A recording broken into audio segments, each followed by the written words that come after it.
आवाज़ ना आए बच्चों, आवाज़ नहीं आनी चाहिए। उम्मीद है जी आप लोगों ने ब्रेक में चिकन मंचूरियन बनाना सीख लिया होगा। और अभी हम देखते हैं एंटीरियर लोब ऑफ पिट्यूटरी के क्या रोल है। तो पिट्यूटरी ग्लैंड का इंट्रोडक्शन अभी मैंने आपको डिटेल में बता दिया कि यहाँ कहाँ पे कनेक्टेड होता है, कहाँ पे लोकेटेड होता है, कितना इसका वेट होता है, और इसका दूसरा नाम क्या है जी। पिट्यूटरी ग्लैंड का दूसरा नाम क्या है? पिट्यूटरी ग्लैंड का दूसरा नाम है हाइपोफाइसिस सेरिबरी। अच्छा जी, पिट्यूटरी ग्लैंड की एंटीरियर लोब को डिस्कस करते हैं। पोस्टीरियर लोब हमने पहले डिस्कस कर ली। एंटीरियर लोब ऑफ पिट्यूटरी से एक हार्मोन रिलीज होता है जिसको हम कहते हैं सोमैटोट्रोफिन हार्मोन। और अभी मैं जस्ट इसका एब्रिविएशन लिखता हूँ, सोमैटोट्रोफिन हार्मोन। अब ये एंटीरियर लोब ऑफ पिट्यूटरी से कब रिलीज होता है कि जब हाइपोथैलेमस से सोमैटोट्रोफिन रिलीजिंग फैक्टर आता है। ये ब्लड के साथ यहाँ तक आएगा सोमैटोट्रोफिन रिलीजिंग फैक्टर। और अब सोमैटोट्रोफिन रिलीजिंग फैक्टर हाइपोथैलेमस से कब रिलीज होता है, कब रिलीज होगा? ये थ्रू आउट लाइफ रिलीज होता रहता है। तो इस तरह सोमैटोट्रोफिन हार्मोन की थ्रू आउट रिलीज होता रहेगा और ये हार्मोन इफेक्ट करेगा सोमैटिक सेल ऑफ बॉडी पे। तो बॉडी के सोमैटिक सेल्स में ये डिवीजन कराएगा जिससे ग्रोथ होगी। अब ये याद रखना, जो हमारा ग्रोथ का सीज़न है, जो हमारी एडोलेसेंस है, अब ये ग्रोथ के सीज़न में भी रिलीज़ होता है और उसके बाद भी रिलीज़ होता है। अब क्वेश्चन ये है कि जब हमारी ग्रोथ हो रही होती है 25-30 साल तक, तब तो ये ग्रोथ कराता है और उसके बाद ये क्या कराता है? उसके बाद ये ग्रोथ नहीं कराता, ग्रोथ सीज हो जाती है। फिर ये प्रोटीन सेंथिसिस कराता है, हमारी बॉडी में डिफरेंट प्रोटीन को सेंथिसाइज कराता है। तो अब हम देखते हैं कि अगर इसका लेवल डिक्रीज हो जाए बिफोर एडोलेसेंस, एडोलेसेंस से पहले, तो एडोलेसेंस से पहले अगर इसका लेवल डिक्रीज हो जाए तो कौन सा प्रॉब्लम हो जाएगा जी? डिवार्फिज्म हो जाएगा, क्योंकि ग्रोथ नॉर्मल नहीं हो सकेगी। और जिन लोगों को डिवार्फिज्म का प्रॉब्लम होता है, हाइट कम रह जाती है और इनमें फिर थायराइड ग्लैंड भी नहीं बन पाता और एड्रीनल ग्लैंड भी नहीं बन पाता, तो ये प्रॉपर इनका साइज गेन नहीं होता, जिससे ऐसे लोग स्ट्रेस कंडीशन को प्रॉपरली टॉलरेट नहीं कर सकेंगे। इसी तरह अगर इसका लेवल इंक्रीज कर जाए बिफोर एडोलेसेंस, तो बिफोर एडोलेसेंस जब इनका लेवल क्या हो जाए, इंक्रीज हो जाए, तो इससे कौन सा प्रॉब्लम होता है जी? जायजेंटिज्म। इसको आप क्या पढ़ेंगे? जायजेंटिज्म। हाइट बहुत इंक्रीज कर जाए। अच्छा जी, आप एक और कंडीशन है कि अगर इसका लेवल इंक्रीज हो जाता है after adolescence, high level after adolescence, जब क्या होता है, ग्रोथ नहीं हो रही होती, तो उस वक्त क्या होगा? उससे एक्रोमेगैली हो जाएगी। कौन सा प्रॉब्लम होगा? एक्रोमेगैली। और एक्रोमेगैली में क्या होता है जी? जाज की बोन्स जो है ये इंक्रीज हो जाएगा इनका साइज, और इसी तरह हैंड और फुट की जो फिंगर्स है इलांगेटेड हो जाएंगी। तो इस कंडीशन को हम क्या कहेंगे? एक्रोमेगैली कहेंगे। अब इसका मतलब है कि सोमैटोट्रोफिन हार्मोन ये हमारी ग्रोथ कराता है। क्या कराता है? ये ग्रोथ कराता है, और यही बॉडी में प्रोटीन सेंथिसिस कराता है, और इसी की वजह से डिवार्फिज्म हो सकता है, इसी की वजह से जायजेंटिज्म हो सकता है, इसी की वजह से एक्रोमेगैली हो सकती है। तो इस तरह सोमैटोट्रोफिन हार्मोन के आपने देख लिए बहुत सारे इससे रिलेटेड प्रॉब्लम और इसकी रिलीज़ कैसे होती है। और इसके बाद नेक्स्ट हार्मोन हम देखते हैं जी,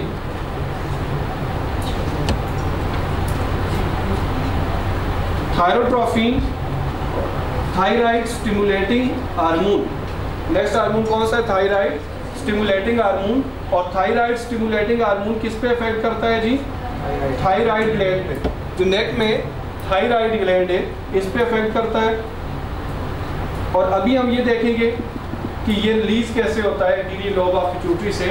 जब हाइपोथैलेमस से थायरोट्रोफिन रिलीजिंग फैक्टर आता है तो ये रिलीज कराता है एंटीरियर लोब ऑफ पिट्यूटरी से थायराइड स्टिमुलेटिंग हार्मोन को। अब थायरोट्रोफिन रिलीजिंग फैक्टर कैसे रिलीज होता है इसको हमने देखना है कि ये जो थायरोट्रोफिन रिलीजिंग फैक्टर है, इसके लिए हाइपोथैलेमस को कौन सा स्टिमुलस मिलेगा? जब low level of thyroxine in blood होगी, ब्लड में थायरॉक्सिन का लेवल लो होगा। इसके अलावा स्ट्रेस कंडीशन हो, या इसके अलावा ग्रोथ एंड डेवलपमेंट जब हो रही होती है, ग्रोथ एंड डेवलपमेंट, तो उस दौरान हाइपोथैलेमस क्या रिलीज करता है, थायरोट्रॉफिन रिलीजिंग फैक्टर, और इससे फिर क्या होता है, एंटीरियर लोब ऑफ पिट्यूटरी से TSH आता है, और जब ये इफेक्ट करता है थायराइड ग्लैंड पे, तो थायराइड ग्लैंड में नंबर ऑफ सेल भी इंक्रीज कराता है, और इसके साथ साथ ये क्या कराता है, यहाँ से थायरॉक्सिन की सिंथेसाइज करा के उसको रिलीज कराता है थायरॉक्सिन। और जब थायरॉक्सिन का लेवल इंक्रीज होता है ब्लड में, तो जाहिर है फिर क्या होगा कि थायरोट्रॉफिन रिलीजिंग फैक्टर रिलीज नहीं होगा, और ये TSH रिलीज नहीं होगा, ये सारा थायरॉक्सिन का रिलीज होना थायराइड ग्लैंड से स्टॉप हो जाएगा। इसको नेगेटिव फीडबैक मैकेनिज्म भी कहते हैं। अच्छा जी, आपने सुना होगा कि आयोडीन की डेफिशिएंसी से नेक गाइटर हो जाता है, और उसका प्रूफ भी आपको यहीं से मिलेगा। कैसे मिलेगा जी, कि आपको पता है कि आयोडीन चाहिए थायरॉक्सिन बनाने के लिए, ये उसका इंटीग्रल पार्ट है। थायराइड स्टिमुलेटिंग हार्मोन यहाँ पे थायरॉक्सिन भी बनवाता है और नंबर ऑफ सेल भी इंक्रीज कराता है। तो अगर किसी में आयोडीन नहीं है तो यहाँ पे थायरॉक्सिन नहीं बनेगी, लेकिन इसकी वजह से नंबर ऑफ सेल इंक्रीज हो जाएंगे, और जब तक थायरॉक्सिन बनेगी नहीं, ब्लड का उसका लेवल मेंटेन नहीं होगा। जब तक लेवल मेंटेन नहीं होगा, TRF रिलीज होता रहेगा और TSH रिलीज होता रहेगा, तो नंबर ऑफ सेल इंक्रीज हो के एक टाइम आएगा कि यहाँ पे नेक गाइटर बन जाए। ये समझ गए आप कि आयोडीन की डेफिशिएंसी से नेक गाइटर कैसे बनता है। अब हम इसके बाद देखते हैं, अच्छा थायरॉक्सिन का रोल आपने पढ़ा हुआ है ना, क्या किस में रोल, इसमें आपने थर्मो रेगुलेशन में क्या रोल पढ़ा था, नॉन शीवरिंग थर्मोजेनिसिस में थायरॉक्सिन रोल प्ले करती है, और इसके बाकी फंक्शन हम आगे पढ़ेंगे इंशाल्लाह। अच्छा फिर नेक्स्ट यहाँ से एक हार्मोन रिलीज होता है जिसको क्या कहते हैं हम, adrenocorticotrophic hormone. Adrenocorticotrophic hormone anterior lobe of pituitary से रिलीज होने के बाद किस पे इफेक्ट करता है, एड्रीनल ग्लैंड की कार्डिक्स पे। ये बहुत अहम बात है, एड्रीनल ग्लैंड की कार्डिक्स किसके कंट्रोल में होती है, एंटीरियर लोब ऑफ पिट्यूटरी के, क्योंकि ये हार्मोन एड्रीनो कार्टिकोट्रॉफिक हार्मोन यहाँ आएगा और यहाँ से कार्टिकोस्टेरॉइड रिलीज कराएगा। लेकिन एड्रीनल ग्लैंड का जो मेडुला है, इसका मेडुलरी रीजन जो है, ये किसके कंट्रोल में, ऑटोनॉमिक नर्वस सिस्टम के न्यूरॉन इसको मैसेज कहते हैं। तो फिर यहाँ से एपिनेफ्रीन और नॉर एपिनेफ्रीन रिलीज होता है। ये बहुत अहम बात है कि एड्रीनल ग्लैंड का medulla anterior lobe of pituitary के कंट्रोल में नहीं है, लेकिन इसकी कार्डिक्स एड्रीनल पिट्यूटरी के एंटीरियर लोब के कंट्रोल में। अब एड्रीनो कार्टिकोट्रॉफिक हार्मोन कब रिलीज होता है यहाँ से, जब इसकी तरफ कार्टिकोट्रॉफिन रिलीजिंग फैक्टर आता है हाइपोथैलेमस से। और हाइपोथैलेमस कार्टिकोट्रॉफिन रिलीजिंग फैक्टर कब रिलीज करता है जी, कब रिलीज करता है, जब low level of steroid in blood हो। इसके अलावा क्या हो, जब बॉडी में स्ट्रेस कंडीशन हो। स्ट्रेस कंडीशन में अंदर थर्स्ट भी आती है, कोल्ड भी आता है और इन्फेक्शन भी आती है। अच्छा जी, इसके बाद हम देखते हैं नेक्स्ट हार्मोन कौन सा है,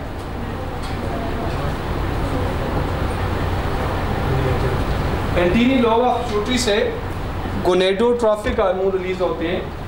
अब गोनेडोट्रॉफिक हार्मोन जो है,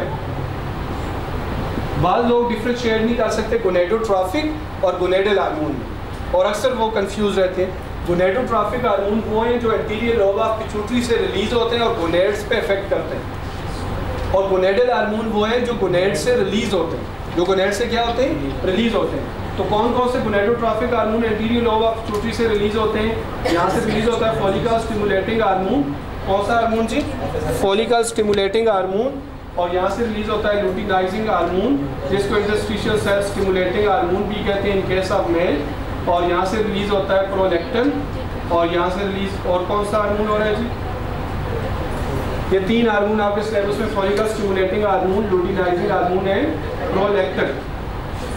अच्छा, अभी हम ये देखेंगे कि ये जो हार्मोन है गोनेडोट्रॉफिक हार्मोन, इनका मेल पे क्या इफेक्ट है और फीमेल में क्या इफेक्ट है। तो फीमेल में इनका इफेक्ट देखने के लिए फीमेल का रिप्रोडक्टिव ट्रैक हम देख लेते हैं। फीमेल के रिप्रोडक्टिव ट्रैक को देखें, ये यूट्रस है और इसी के साथ साथ ये सर्विक्स का रीजन है और ये ओवरी है। अच्छा, ओवरी में क्या बनती है जी, फॉलिकल्स बनती हैं। और ये जो ओवरी में फॉलिकल्स है, ये कौन बनवाता है, फॉलिकल स्टिमुलेटिंग हार्मोन ओवरी में फॉलिकल्स बनवाता है।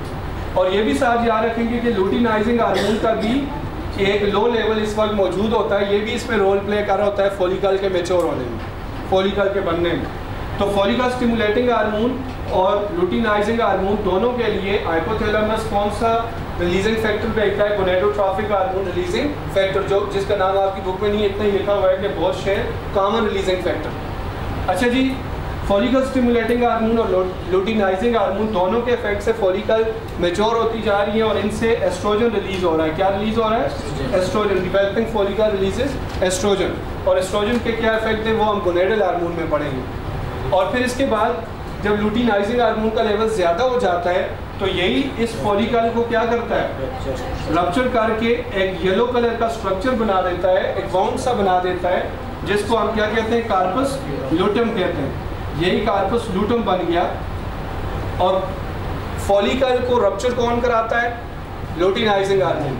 इसको कार्पस लूटम में किसने कन्वर्ट कराया? लुटिनाइजिंग हार्मोन में। और जब ये कार्पस लूटम बन गया तो फिर इससे क्या रिलीज होगा? प्रोजेस्टेरॉन रिलीज होगा।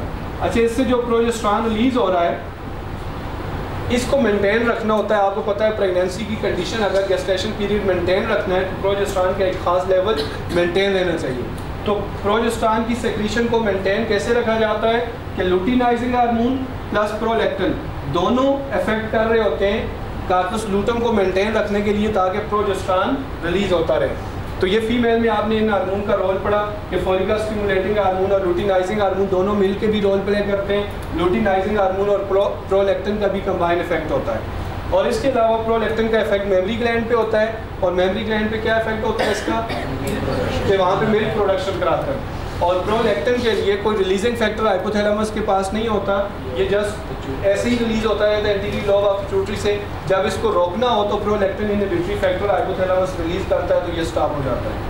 अब इन्हीं का हम रोल देख लेते हैं कि मेल के अंदर क्या रोल है। हार्मोन यही है, इनका रोल हम देख लेते हैं किसके अंदर? मेल के अंदर। तो मेल में अगर हम टेस्टिस का स्ट्रक्चर देखें तो इसमें क्या होता है? सेमेनिफेरस ट्यूब्यूल्स होती हैं। कौन सी ट्यूब्यूल्स होती हैं? सेमेनिफेरस ट्यूब्यूल्स होती हैं। और इसके अलावा यहाँ पे क्या चीज़ होती है जी? इंटरस्टिशियल सेल्स होते हैं। कौन से सेल्स होते हैं? Interstitial cells. और सेमेनिफेरस ट्यूब्यूल्स के अंदर कौन से सेल हैं? इनके अंदर कौन से सेल हैं जी? Germinal epithelial cell. कौन सा सेल? Germinal epithelial cell. और इसके अलावा सेंट्रलाइज सेल्स हैं। अच्छा जी, अभी हम देखेंगे इन हार्मोन का मेल में क्या इफेक्ट है।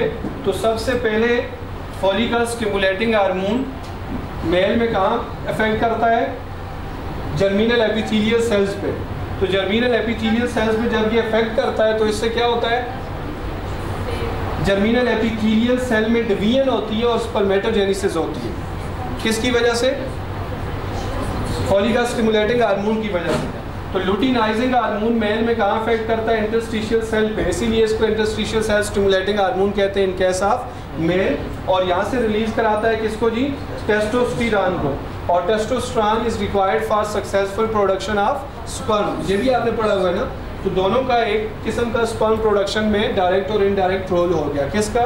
फॉलिकल स्टिमुलेटिंग हार्मोन का और लुटिनाइजिंग हार्मोन का। अब हम लास्ट पे देखते हैं जी कि मीडियन लोब ऑफ पिट्यूटरी से कौन सा हार्मोन रिलीज होता है। अच्छा, मीडियन लोब ऑफ पिट्यूटरी से एक हार्मोन रिलीज होता है जिसे हम कहते हैं मेलानोफोर स्टिमुलेटिंग हार्मोन। और यह इफेक्ट करता है बॉडी स्किन में मौजूद मेलानोसाइट्स पे। और मेलानोसाइट्स में किसकी सेंथिसिस कराता है? यह सेंथिसाइज कराता है मेलानिन। और मेलानिन एक पिगमेंट है जिससे क्या होता है? स्किन का कलर बनता है। आपको पता है ना, हमारी स्किन का कलर ब्लड की वजह से, हेयर की वजह से और मेलानिन की वजह से, केराटिन की वजह से, बहुत सारे फैक्टर मिलकर स्किन का कलर बनाते हैं। अच्छा, मेलानोफोर स्टिमुलेटिंग हार्मोन कब रिलीज होता है? जब हम एक्सपोज होते हैं, हमारी बॉडी एक्सपोज होती है टू सनलाइट, तो ये रिलीज होना शुरू हो जाता है। इसके लिए रिलीजिंग फैक्टर नहीं होता, लेकिन इसको रोकने के लिए melanophore stimulating hormone inhibitory factor hypothalamus release करता है, जिससे ये इनेबल्ड हो जाता है। अब इसका मतलब है अगर आप सनलाइट से ज़्यादा एक्सपोज रहेंगे तो ये हार्मोन ज़्यादा रिलीज होगा और स्किन ज़्यादा क्या होती जाएगी? डार्क होती जाएगी। जितनी मेलानिन ज़्यादा है स्किन डार्क होती जाएगी। अब प्रेगनेंसी में फीमेल में क्योंकि हार्मोनल बैलेंस क्या हो जाता है? अपसेट हो जाता है, तो उससे भी ये रिलीज होना शुरू हो जाता है। और जब ये वहाँ पे इसीलिए ड्यूरिंग गेस्टेशन पीरियड अब फीमेल की जो स्किन है वो ज़्यादा डार्क हो जाती है, और एडिसन डिजीज़ में भी ये ज़्यादा रिलीज़ होता है, और उसका भी एक सिम्टम ये होता है एडिसन डिजीज़ का कि डार्कनिंग ऑफ स्किन। अब आपके पास दो ऑप्शन आ गए जी, बायो पढ़ के आप दो चीज़ें समझ गए। अगर आप अपनी स्किन का कलर वाइट रखना चाहते हैं तो सनलाइट से एक्सपोज ना हो, लेकिन अगर आप अपनी बोन्स को मजबूत रखना चाहते हैं तो लाजमी सनलाइट से एक्सपोज हो, क्योंकि विटामिन डी बनेगा। क्या बनेगा? विटामिन डी बनेगा, और उस बोन्स उससे क्या हो जाएंगी? मजबूत हो जाएंगी, स्ट्रांग हो जाएंगी। इसका मतलब है जो वाइट स्किन वाले लोग होंगे उनमें क्या होगा? बोन्स बहुत वीक होंगी, और जो डार्क स्किन वाले होंगे उनकी बोन्स क्या होंगी? काफ़ी स्ट्रांग होगी। ये बात समझ गए? ये सिर्फ डार्क होने से बोन्स जो है वो स्ट्रांग होना ये ज़रूरी नहीं है कि वैसे एक मैंने आपको मुहावरतन एक बात बताई, समझ गए? अभी लास्ट पे हम क्या देखते हैं जी कि लेक्चर ख़त्म हो गया है, मोस्ट प्रॉबेबल क्वेश्चन स्क्रीन पे डिस्प्ले हो गए। इस लेक्चर में से आप देख लें कि कौन कौन से क्वेश्चन आ सकते हैं, और इसको हम आप इसका प्रिंट ले सकेंगे, लिहाजा इसको मैं ज़्यादा डीपली डिस्कस नहीं करता। और किसी क्वेश्चन का अगर आंसर आपको अभी नहीं आ रहा तो मुझसे बाद में डिस्कस कीजिएगा। और नेक्स्ट आप देखें प्रीवियसली आस्क्ड क्वेश्चन, इस पोर्शन में से कुछ क्वेश्चन मैंने स्लाइड पे डाले हैं, सारे क्वेश्चन यहाँ पे नहीं हैं। वो अभी आप जो नई बुक हासिल करेंगे कुछ 10 से 15 दिन बाद आपको एक नई बुक मिलेगी बायोलॉजी की, जिसमें 2014 तक के सारे प्रीवियस क्वेश्चन मौजूद होंगे। Thank you so much. इसी के साथ ही आज का लेक्चर ख़त्म होता है।